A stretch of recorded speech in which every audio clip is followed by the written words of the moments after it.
Hello, my friends. John LaRuffa here with another Unbiased Unboxing. And in this episode, I'm going to look at Red Dust Rebellion. Yes, I'm going for it again. Coin Series Volume 12. Let's see what's inside this bad lad. Okay, folks, and as usual, please like and subscribe to my YouTube channel if you haven't already. And if you have, I really do appreciate that support. Thank you very much. So the theme of this one is what sold me on it. I've really been interested in this science fiction aspect of coin for a while. I thought it was really cool when I saw this coming in development, so I decided to give it a shot. The back, of course, they show all the little bits and pieces. That's good, but the most important thing is kind of understanding what's going on here. We've got medium complexity and high solo scalability. So we will see. Hopefully that is all true. I've played a couple of different coins over the years. Played Fire in the Lake.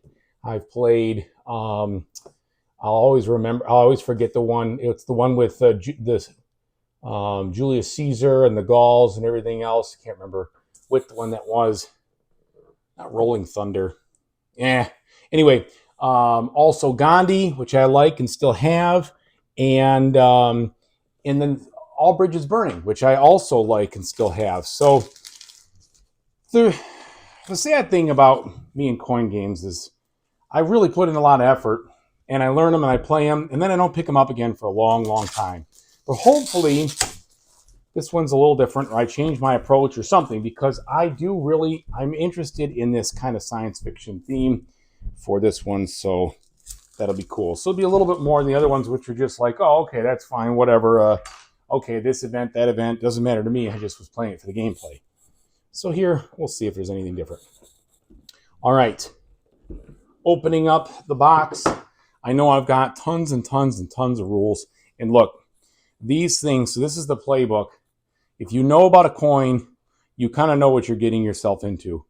I've got like probably 10 hours worth of rule study and learning and everything else going on in front of me before I can really feel like I've got this thing under wraps. So that's the playbook. Then you got the rules. And I'm assuming this is laid out. I kind of skimmed through it. Just about the same as all of these other ones were. It does seem to me a little bit that the font is slightly bigger, maybe, more than anything else. But you still have, what are we going to have here? We're going to have 47 pages worth of rules. That's no doubt. And look, these, and I'm hoping that they've continued to improve upon them. But GMT rulebooks are tough. They're tough to read. In most cases, not always. So I'm hoping that these are going to be a little bit easier. And then here is the Solo. The Solo was a standalone book this time. And they use the card system, which I think is way better than the flowchart system. I found it a lot easier to deal with, so I'm excited to deal with that. I think it's more variable too, and it provides for a better experience. So there we go. So those are the rule books. Now, I know the boards, in this case, are independent. So each of these player boards here have the setup and strategy tips, which I appreciate. I always need a little help with these to try to figure out, what am I supposed to be doing with this guy? So there is the Church of the Reclaimer, the Red Dust Movement, the Corporations, right here, the Martian Government, and the Earth government, which is kind of like a neutral adversary, so to speak. I'm not sure they're really neutral, though. Never mind. I forget I said that, because they're really not. Then you have the flowcharts, which are so totally the meat and potatoes of being able to actually play one of these games. So here we've got the Dust Storm round, which is kind of a thing that happens that's new and unique to this one, as well as the Flashpoint, which is also new and unique to this particular coin. Got a couple of these. Let's see. So there's another one. Same thing. All right. And then we have the curiosity. So this is like, how does this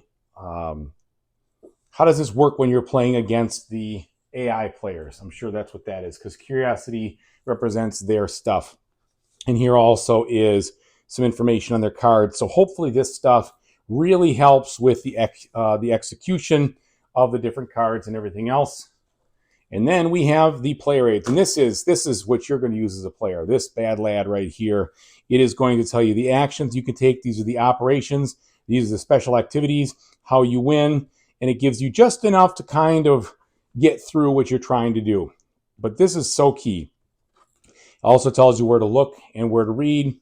So these things are essential. Hopefully they have all of what I need once I've learned the huge rule books, all I need to execute and to learn or to play the actual game. Then we've got some more information for the non-player aids here for curiosity, so for the effects and everything else, some movement priorities, all very important things in a GMT game like this.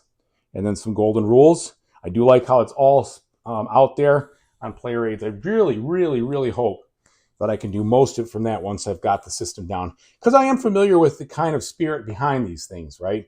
Played a lot of different coin games, so that'll hopefully help. And then we've got our tokens, medium thickness cardboard, the usual chits with rounded edges, so I appreciate that.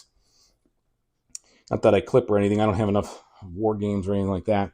And then the same thing, so more of those tokens here. Okay, and then we have the map. So let's take a look at the map here. Move this to the side. All right.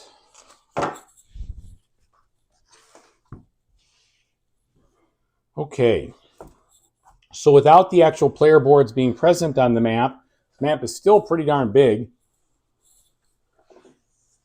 But I do appreciate that they're not, because I can sit in front of this thing, and I like that it's in a horizontal configuration. So at least I can sit in front of it as a solo player and play the whole thing looking at it straight on. And that is helpful. If my memory serves me correctly, Gandhi and not all, I don't know if all bridges burning, but definitely Fire in the Lake. You were basically looking at the map sideways when you were a solo player, because it kind of spanned this way. So at least they're all facing me. I can read it. And with the 4 different player boards around me, I'll have my basically my nerve center here to make decisions. So I'm glad it's that configuration that's going to be helpful. Just one last thing. Okay, bag of bags. We've got some dice here, which you're going to be using to resolve different things as usual. And then we've got some tokens. These are all nicely labeled on one side. This is for the Church faction, the Red Dust Rebellion faction, I think that is, or whatever. I forgot. I'm sorry. Pardon me on that one. Whole bunch of different tokens and such, as usual.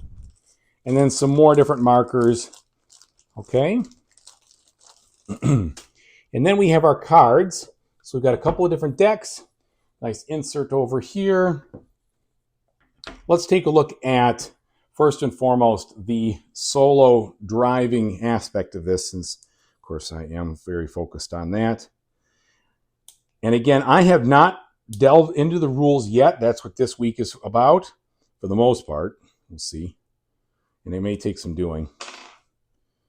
But, so I just remember how these worked from other coin games, and basically you'd shuffle them up, and you would deal the cards, and you would basically cycle through the deck until you found one that had to do with the current faction's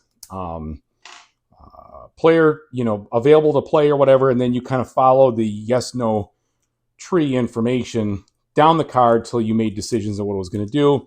You'd look at the priority tables and things like that, and that would help you to sort out where it was going to do it, and then if it was going to take events or not. All those conditions would be kind of documented someplace.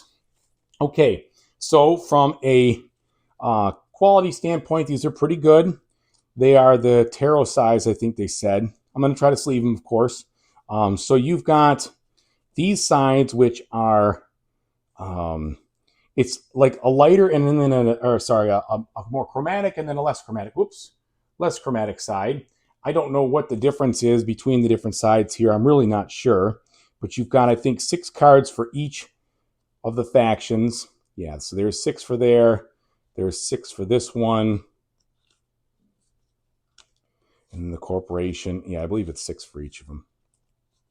And of course, you're not going to use the ones you're controlling. You're just using the ones for the AI. And usually in these games, I'll control 2 of the factions, and then I'll have the AI control the other 2 naturally where they kind of line up. Sometimes I change that up and I go 1 versus 3, but usually it's 2 on 2. I just find it's easier for me to make my own decisions and go through it than it is to play yet another AI player. But you never know. And that's probably one of the reasons why I liked All Bridges Burning as much, as because I felt like you could play one of the factions and only one of the factions if you wanted, and then still, could focus or have AI control another 2.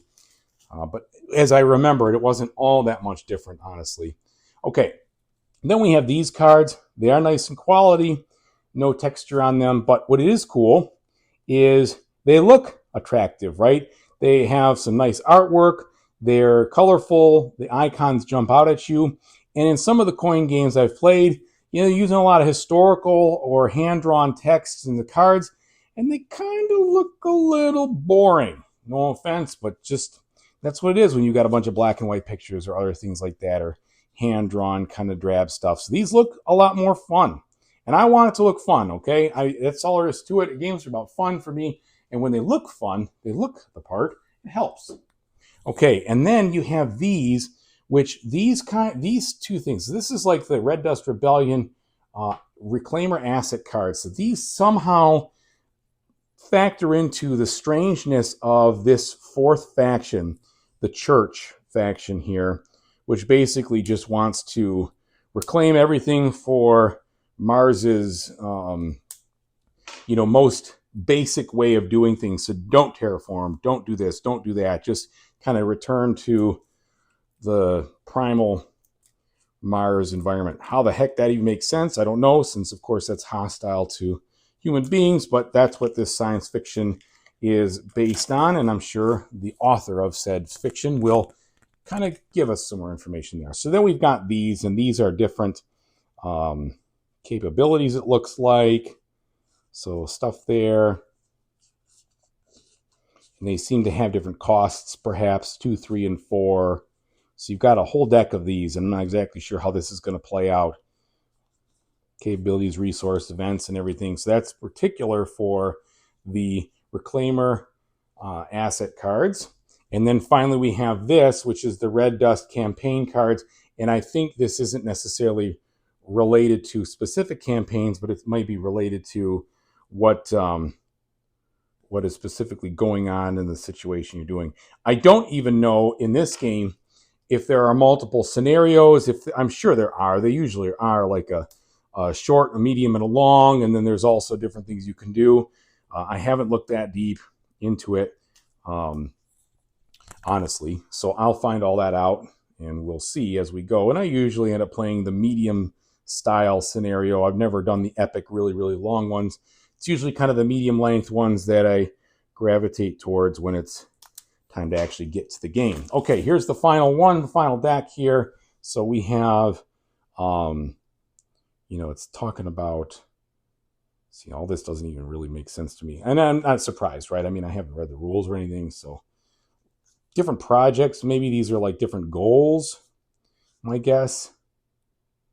So each space with opposition that is selected for MG secure costs 6. So I don't know if these are, I'm not sure what these are, whether they're events or other things, but they're in play as well. So either way, very much looking forward to seeing how this one all plays out.